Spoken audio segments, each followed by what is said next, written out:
సుదీర్ఘంగా భారత రాజ్యాంగ నిర్మాణం పట్ల జరిగినటువంటి కార్యక్రమాలు, భారత రాజ్యాంగం అమల్లోకి వచ్చిన తర్వాత ఈ దేశంలో అధికారంలో ఉన్నటువంటి పార్టీలు భారత రాజ్యాంగ నిర్మాత డాక్టర్ బిఆర్ అంబేద్కర్ పట్ల అవలంబించిన తీరు పట్ల దేశవ్యాప్తంగా ప్రజల్ని చైతన్యవంతం చేయాలని చెప్పి భారత ప్రధాని నరేంద్ర మోడీ గారి నాయకత్వంలో ఒక నిర్ణయం తీసుకోవడం జరిగింది.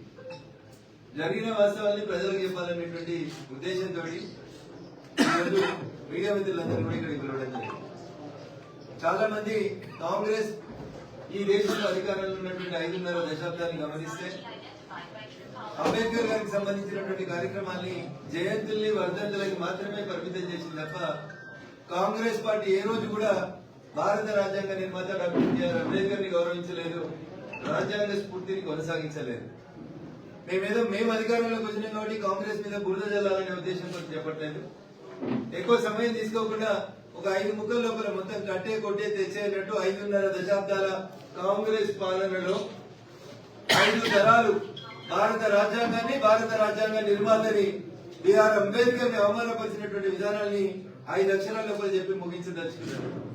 ఈ దేశానికి ఆపద్ధర్మంగా, అంటే దేశానికి స్వతంత్రం వచ్చింది, దేశానికి రాజ్యాంగం అమల్లోకి వచ్చింది, భారతదేశానికి ఎన్నికలు జరిగే కంటే ముందే భారతదేశ ప్రధానిగా జవహర్లాల్ నెహ్రూ గారు ఉన్నారు.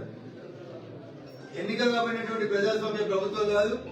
బిఆర్ అంబేద్కర్ గారు రాసిన రాజ్యాంగం ప్రకారం ఎన్నికలు జరగలేదు. ఇంకా అప్పుడే మొట్టమొదటిసారిగా భారత రాజ్యాంగానికి సవరణలు చేసిండ్రు జవహర్లాల్ నెహ్రూ గారు.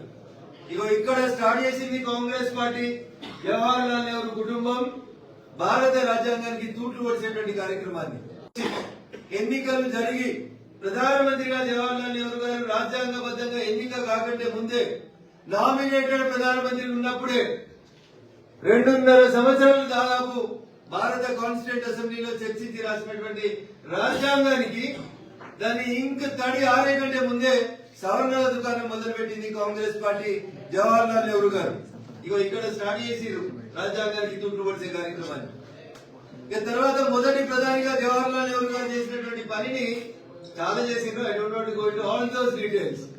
రెండోసారి వారి నెక్స్ట్ జనరేషన్ లో వచ్చినటువంటి శ్రీమతి ఇందిరాగాంధీ గారు ఎమర్జెన్సీని తీసుకొచ్చి భారత రాజ్యాంగాన్ని, భారత రాజ్యాంగ హక్కులన్నింటినీ తూట్లు పడిచి తుంగలో తొక్కింది ఎవరంటే రెండో తరంలో వచ్చినటువంటి శ్రీమతి ఇందిరాగాంధీ గారు. ఇది రెండోసారి ఆ కుటుంబం, కాంగ్రెస్ కుటుంబం, గాంధీ నెహ్రూల కుటుంబం భారత రాజ్యాంగానికి రెండోసారి తూట్లు పడిచి ఈ దేశం లోపల ఎమర్జెన్సీ తీసుకొచ్చింది. మూడో తరం వచ్చింది అనుకోండి. ఆ తర్వాత తరాలకు వచ్చేసరికి రాజీవ్ గాంధీ గారు ప్రధానమంత్రి అయిన తర్వాత ఈ దేశ సర్వోన్నత న్యాయస్థానం సుప్రీంకోర్టు షాబాను అనేటువంటి ఒక కేసు లోపల కులం మతం ప్రాతిపదికను పక్కన పెట్టి ఎవరైనా భర్త భార్యను విడాకులు ఇస్తే భరణం చెల్లించాలని సుప్రీంకోర్టు బెంచ్ ఒక జడ్జిమెంట్ ఇచ్చింది. దాన్నే ఈ దేశ చరిత్రలో షాబానో కేసు అని ఒక కేసే చెప్పుకుంటూ వస్తారు. షాబానో కేసులో సుప్రీంకోర్టు ఇచ్చిన జడ్జిమెంట్ కాదని భారత రాజ్యాంగానికి సవరణ తెచ్చి ఆర్డినెన్స్ తీసుకొచ్చి పేద ముస్లిం మహిళలకి భరణం దక్కకుండా చేసినటువంటి నాయకుడు ఎవరంటే మూడో తరం ప్రధానమంత్రి గౌరవనీయులు రాజీవ్ గాంధీ గారు. ఇది కాంగ్రెస్ లో మూడో తరం వచ్చి కూడా రాజ్యాంగానికి తూట్లు పొడిచినటువంటి కార్యక్రమం. ఇక నాలుగో తరం వచ్చింది. ఈ దేశానికి సర్వోన్నత స్థానం భారత రాజ్యాంగం డాక్టర్ బిఆర్ అంబేద్కర్ గారు ఇచ్చినటువంటి గొప్ప హక్కు ప్రకారం ఈ దేశంలో అందరికంటే గొప్ప స్థానం ఎవరికి ఉంటుందంటే ప్రజల చేత, ప్రజల కొరకు ప్రజలే ఎన్నుకున్నటువంటి ప్రధానమంత్రిని కూడా కాదని, ప్రధానమంత్రి పక్కన ప్రధానమంత్రి కంటే పెద్ద కుర్చీని వేసుకొని యూపీఏ చైర్పర్సన్ హోదాలో ఒక రాజ్యాంగేతర శక్తిగా 10 సంవత్సరాలు ఈ దేశాన్ని పాలించేందుకు శ్రీమతి సోనియా గాంధీ గారు ప్రయత్నం చేసిర్రు. భారత రాజ్యాంగానికి తూట్లు పొడిచిండ్రు. పేరుకే మన్మోహన్ సింగ్ గారిని ప్రధానమంత్రి కూర్చోబెట్టిండ్రు. కానీ రాజ్యాంగం గౌరవించి, రాజ్యాంగం ఇచ్చినటువంటి అతిపెద్ద స్థానం ప్రధానమంత్రిగా ఉన్నటువంటి వారిని ఓ మౌనముని చేసి, ఓ కీలు బొమ్మను చేసి, ఒక రాజ్యాంగేతర శక్తిగా యూపీఏ చైర్పర్సన్ గా సోనియా గాంధీ 4వ తరంలో భారత రాజ్యాంగాన్ని ఇబ్బందికరమైనటువంటి పరిస్థితుల్లోకి నెట్టింది. ఇప్పుడు వచ్చిన ఒక ఆయన లీడర్ ఆఫ్ అపోజిషన్ అని ఇప్పుడు ఉన్నాడు. కాంగ్రెస్ పార్టీ అధికారంలో ఉన్నప్పుడు మన్మోహన్ సింగ్ గారు ఈ దేశానికి ప్రధానమంత్రి ఉన్నప్పుడు 5వ తరం చేసిన ఆఖరి పని చెప్పి ముగిందాం ఈరోజు ప్రెస్ మీట్. ఈ దేశ ప్రధానమంత్రి, ఈ దేశ కేబినెట్ అన్నిటికంటే సర్వోన్నతమని భారత రాజ్యాంగం బిఆర్ అంబేద్కర్ గారు చెప్పింది. ఆ కేబినెట్ ఒక తీర్మానం చేసింది ప్రధానమంత్రి అధ్యక్షతన కూర్చొని. ఒక ఆర్డినెన్స్ ను పాస్ చేసింది భారత ప్రధానమంత్రి మన్మోహన్ సింగ్ నాయకత్వంలో భారతదేశ కేబినెట్. 543 మంది ఎంపీలలో ఒక MP Rahul Gandhi. He was not the party president. He is not a cabinet minister. He is not above the constitution. కానీ ఇట్లే ఒక మీడియా సమావేశం పెట్టి భారత ప్రధానమంత్రి నాయకత్వంలో మన్మోహన్ సింగ్ గారి నాయకత్వంలో మొత్తం కేబినెట్ మంత్రులంతా కలిసి అప్రూవల్ చేసి తీసుకొచ్చినటువంటి ఒక ఆర్డినెన్స్ ని మీడియా సమావేశంలో చించి చెత్తబుట్టలేసి భారత రాజ్యాంగాన్ని మరొకసారి అవమానించింది ఇంకొక తరం నాయకుడు రాహుల్ గాంధీ గారు తప్ప ఇంకొకరు కాదు. Starting from Nehru to Rahul Gandhi 5 generations వస్తే 5 జనరేషన్లు భారత రాజ్యాంగాన్ని ఎట్లా తుంగలో దొక్కాలని చూసింది తప్ప ఇంకొకటి కాదు. ఇలా లీడర్ ఆఫ్ అపోజిషన్ ఒక కొత్త కథ చెప్తున్నాడు. చేతిలో పుస్తకం పట్టుకొని తిరుగుతున్నాడు, చిన్న పుస్తకం. సేవ్ కాన్స్టిట్యూషన్ అని. చేసిన తప్పులకి నేను చెప్పిన 5 తప్పులు చెప్పిన. ఈ 5 తప్పులకి మీ 5 తరాలు చెప్పలేసుకొని డాక్టర్ బిఆర్ అంబేద్కర్ బొమ్మ దగ్గర తప్పైందని చెప్పి చెప్పలేసుకొని భారత రాజ్యాంగమా మమ్మల్ని క్షమించమని వాళ్ళు ప్రజల దగ్గరికి రాగాలి తప్ప జేబులో కాన్స్టిట్యూషన్ పెట్టుకొని ఏదో స్టేట్మెంట్ ఇచ్చిండు. తెల్ల టీషర్ట్ వేసుకున్నట్టు అందరు తిరగాలంట. ఆయన క్యాంపెయిన్ కి సపోర్ట్ చేయాలంట. ఏం క్యాంపెయిన్ అది? అణగారిన వర్గాలకి, పేద వర్గాలకి, అన్యాయం జరిగినటువంటి వర్గాలకి మేము న్యాయం చేస్తామని చెప్తుంది కాంగ్రెస్ పార్టీ. కాంగ్రెస్ కు పేదోళ్ళు ఎప్పుడు గుర్తుకొస్తారు? అణగారిన వర్గాలు ఎప్పుడు గుర్తుకొస్తాయి? అధికారులు లేనప్పుడు వాళ్ళు గుర్తుకొస్తారు. అధికారులు ఉన్నప్పుడు వాళ్ళకి ఎప్పుడు గుర్తుకు రాదు. వాళ్ళ పార్టీ అధ్యక్షుడిగా ఒక దళిత బిడ్డ ఉంటే ఎట్లా తీసేసారో నేను మాట్లాడదలుచుకోలేదు. దక్షిణాదికి చెందిన ఒక తెలుగు బిడ్డను ప్రధానమంత్రిని చేస్తే చనిపోతే శవాన్ని ఏఐసిసి ఆఫీసులకు రానియలేదు. కాంగ్రెస్ అంటేనే అవమానాలు.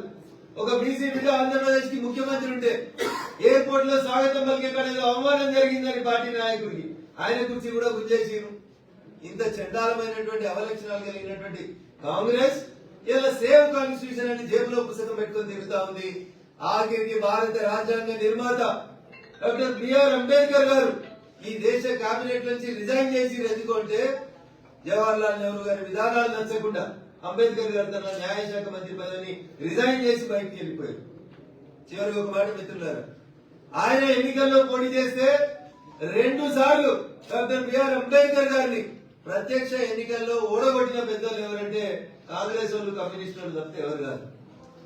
100 ఎలుకల్ని తిన్న తర్వాత పిల్లి చెప్పిందట నేను జర కాశీకో వెళ్తా, వచ్చిన తర్వాత శాకాహారిగా మారుతా అని. రాజ్యాంగానికి తూట్లు ఓడిసి 100 సార్లు ఆర్టికల్ 356 ఉపయోగించి ప్రజాస్వామ్యబద్ధంగా ఎన్నికైనటువంటి రాష్ట్రాలని కూలదోసి బాత్రూంలలో బంధించి అన్ని రకాలుగా భారత రాజ్యాంగ వ్యవస్థని కించపరిచిన రాహుల్ గాంధీ ఇలా ఏ ముఖం పెట్టుకొని తెల్లని వేసుకొని వస్తామని అడుగుతున్నా నేను. నువ్వు తెల్ల టీషర్ట్ వేసుకుంటావు కాబట్టి అందరూ తెల్ల టీషర్ట్ వేసుకోవాలని కోరుకోవడం నీ మూర్ఖత్వం అవుతుందని చెప్పి నేను ఈ సందర్భంగా ఆయన చెప్పదలుచుకున్నాను. ఏం చేయదలుచుకున్నారు మీరు? నీ పక్కనే కూర్చుంటాడు ఒక ఆయన 7 సార్లు గెలిచిండు ఎంపీ, ఒక దళితుడు లీడర్ ఆఫ్ అపోజిషన్. ఈ పేరుకు ఒక పెద్ద ఆయన తీసుకొచ్చాడు కూర్చోబెట్టి పార్టీ అధ్యక్షుని చేసినాం అని చెప్తున్నారు. ఎప్పుడు? అన్ని సార్లు నువ్వు విఫలం జరిగింది. ఈ దేశ ప్రజలు ఈ వద్దు మాకు అధ్యక్షుడు అని కాంగ్రెస్ శ్రేణులు ఢిల్లీ నుంచి ఢిల్లీ దాకా చెప్పినాక ఖర్గే గారిని తీసుకొచ్చి అధ్యక్షుడిని చేసి త్యాగం చేసినాం. ఈ త్యాగం వస్తుంది ఎల్ఓపి. ఈ పక్కనే ఉంటాడు సురేష్ అని, కేరళ నుంచి గెలిచిరు. 7 సార్లు గెలిచిండ్రు. ఏం మాట్లాడాలో తెలియదు, సభా సాంప్రదాయాలు తెలియదు. 5 సార్లు ఎంపీ గెలిచిరు. మేము ఇలా క్యాంపెయిన్ స్టార్ట్ చేస్తున్నాం. దేని క్యాంపెయిన్ స్టార్ట్ చేస్తున్నాం? How to insult the constitution అని క్యాంపెయిన్ స్టార్ట్ చేస్తున్నావా? అందుకని రాహుల్ గాంధీ గారు మీరు ప్రజా విశ్వాసాన్ని కోల్పోయిండ్రు. తప్పుడు ఆలోచనలు, తప్పుడు విధానాలతో మా మీద బురద జల్లొద్దు. దయచేసి ప్రజల కొరకు, ప్రజల చేత ప్రజలే ఎన్నుకున్నటువంటి భారత ప్రభుత్వం నరేంద్ర మోడీ గారి నాయకత్వంలో అంబేద్కర్ గారిని గౌరవించింది, గుర్తించింది. పంచతీర్థ పేరిట అంబేద్కర్ గారు ఉన్న ఇల్లు, చదువుకున్న ప్లేసు, ఆఖరికి లండన్ లో వారు నివసించినటువంటి స్థలంతో సహా పంచతీర్థని అభివృద్ధి చేసింది భారతీయ జనతా పార్టీ. రాజ్యాంగ నిర్మాత అంబేద్కర్ కి ఈ దేశంలో అవమానం జరిగిందంటే అది కేవలం కాంగ్రెస్ పార్టీ హయాంలోనే. జవహర్లాల్ నెహ్రూ గారికి భారతరత్న ఇచ్చుకున్నారు, ఇందిరాగాంధీకి భారతరత్న ఇచ్చుకున్నారు, రాజీవ్ గాంధీకి భారతరత్న ఇచ్చుకున్నారు కానీ భారత రాజ్యాంగం రాసినటువంటి బిఆర్ అంబేద్కర్ గారికి భారతరత్న ఇవ్వాలనేటువంటి ఆలోచన రానటువంటి పార్టీ ఈ దేశంలో ఉందంటే అది ఒక కాంగ్రెస్ మాత్రమే. వీళ్ళు వచ్చి జేబులో కాన్స్టిట్యూషన్ పుస్తకం ఎందుకు నీకు అధికారం ఉన్నప్పుడు కాన్స్టిట్యూషన్ ఎందుకు గుర్తుకు రాలేదు? అందుకని దయచేసి ప్రజలని మరొకసారి వంచేందుకు రాహుల్ గాంధీ స్టార్ట్ చేసిన నయా నాటకమే తెల్ల టీషర్ట్ల నాటకం. అందుకని ప్రజలకు మేము సవినయంగా అప్పీల్ చేస్తా ఉన్నాం. Don't participate in that campaign. Don't give any strength to the leader of opposition because always he and his family always they try to violate the rules and regulations of the Indian Constitution written by Honorable Dr. B.R. Ambedkar. Thank you. Joro Kamat. Eta Constitution. Karimnagar, Nizamabad, Adilabad, Medak MLC స్థానానికి graduate ఎన్నికలలో ఇటీవలనే మా party ప్రకటించినటువంటి అభ్యర్థి సోదరుడు C Anji Reddy గారిని బలపరచాలని, మా media మిత్రులు కూడా అందరూ మాకే ఓటేయాలని, గెలిపించాలని మీకు అందరు కూడా సవినయంగా అప్పీల్ చేస్తూ సోదరుడు అంజిరెడ్డి గారిని మీకు ఒకసారి పరిచయం చేద్దామని అనుకున్నాం. అట్లే ఈ పరిచయ కార్యక్రమం